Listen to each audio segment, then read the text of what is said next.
বন্ধুরা আজকে এতদিন পর নিয়ে আসলো রুই মাছ। তো রুই মাছের আজকে আমরা একটা সুন্দর ঝোল রেসিপি করব।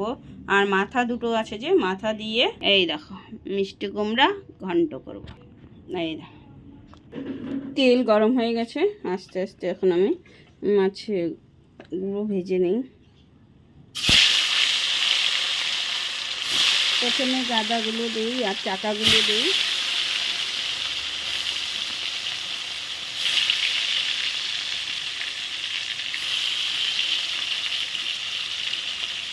সবগুলো গাদা আর চাকা দিয়ে দিলাম, পরে পেটি দেবো। এখন সোমবার দিয়ে দেবো।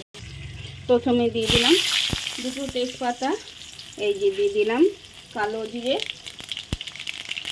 কাঁচা লঙ্কা। সব কিছু দেওয়ার পর দিয়ে দিই মিষ্টি কুমড়োগুলো। রেসিপি আলাদা আলাদা করতে পারতাম, কিন্তু করতে পারবো না। ছেলে এখন খেয়ে বেরিয়ে যাবে কম্পিউটারে, তার জন্য আজকে আমার রান্নাবান্নাগুলো অনেক তাড়াতাড়ি। বন্ধুরা এইদিকে মাছ ভাজা হতে হতে এদিকে ঘন্টের জন্য দিয়ে দিলাম লবণ, আর দিয়ে দিই হলুদ। মাছ ভাজা এখন উল্টিয়ে দেবো। আর এইদিকে তো আমি হলুদও দিয়ে দিয়েছি, দিয়ে দিলাম 1 চামচ চিনি। এখন চিনিটা দিয়ে ভালো করে নেড়ে, আর ওইদিকে ওই মাছটা ভেজে মাথাটা আমি দিয়ে দেবো। এখন আমি দিয়ে দিই এই যে ঢাকাটা দিয়ে দিলাম। মাছটা এখন উল্টিয়ে দিই।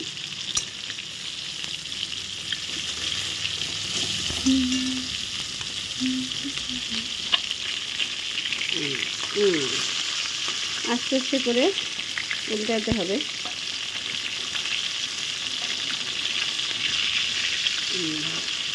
সবগুলো উঠিয়ে দিই।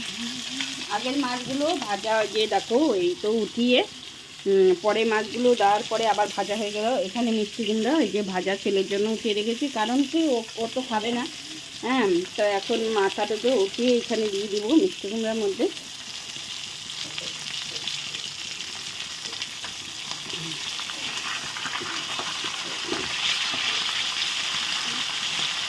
দেখো এই যে লঙ্কা দিয়ে তেল ভাজা করে দেবো, মানে এই তেলটা ছেলে খাবে মাছ ভাজা দিয়ে তেল দিয়ে।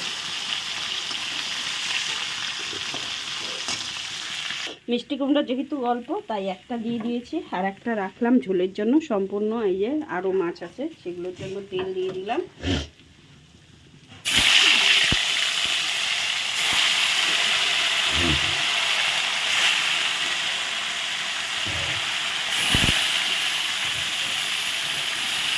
ছেলের জন্য যে তেল ভাজা রেখে দিলাম।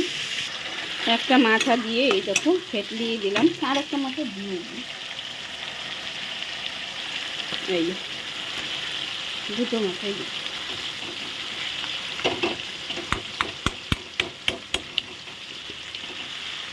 এইদিকে মাছটা ভাজা হচ্ছে, এই দেখো ফেটলিয়ে দিলাম। এখন নাড়াচাড়া করে উঠিয়ে দেবো। এই দেখো ঘন্টটা হয়ে গেছে, এখন নামিয়ে নেব। আর এইদিকে জিরা ফোড়ন দিয়ে দিয়েছি, আর দিয়ে দিলাম আমি এখন আলু। মাছ এবারে সব ভাজা হয়ে গেছে।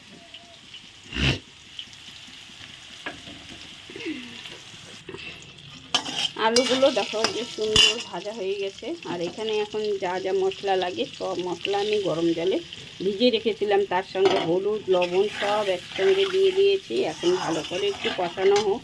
আর এই দিকে আমি কাঁচা লঙ্কা ফাটিয়ে রেখেছি, কাঁচা লঙ্কা দিলাম। সেন্টটাও ভালো হবে, একটু ঝাল ঝাল হবে, খেতে ভালো লাগবে। এখন লঙ্কা দিয়ে একটু ভালো করে কষিয়ে নিই। দেখো একদম পুরো কষানো হয়ে গেছে, তেলও বেড়ে গেছে। এবার আমি একটু জল দিয়ে দিই।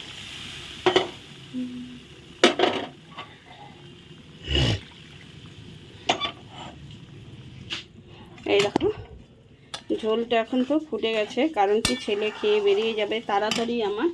এই জন্য আমি এখন এই যে 2 4 6 10 পিস মাছ দিয়ে দেব।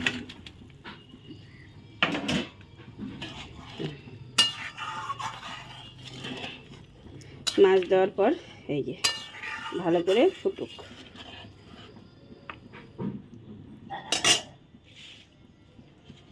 একবারে গরম মশলা গুঁড়ো দিয়ে দিলাম।